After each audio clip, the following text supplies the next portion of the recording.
আরেকটা আওয়ামী লীগ, আরেকটা শেখ হাসিনা বাংলাদেশে কখনোই তৈরি না হোক। নানা ধরনের অপরাধ এবং অত্যাচার নিপীড়নের ফলে যে বঞ্চনা সমাজে তৈরি হয়েছে, মানুষ যখন সেই বিচারগুলো দৃশ্যমান হবে সকলের সামনে, আমি মনে করি তখনই এই ট্রমাটা দূর হবে অনেকটা।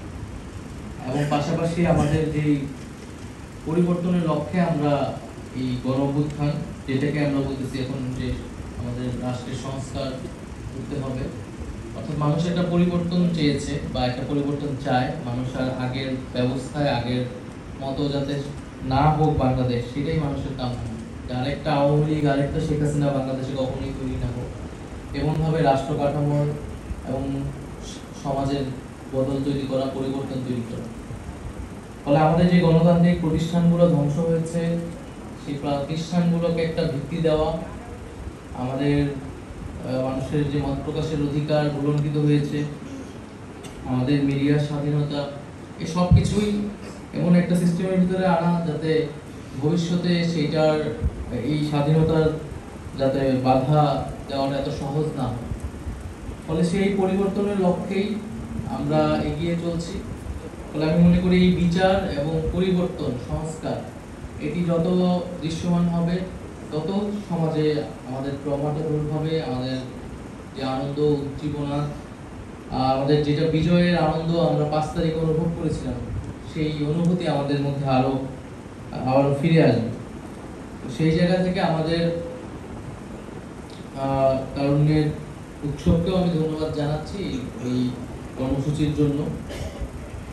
আর পাশাপাশি আমাদের এই গণ-অভ্যুত্থানের যে নানামুখী আকাঙ্ক্ষা তৈরি হয়েছে এবং তরুণরা যে জেগে উঠেছিল, এটা শুধু বাংলাদেশ না, আমরা জানি পুরো পৃথিবী এটাতে আলোড়িত হয়েছে।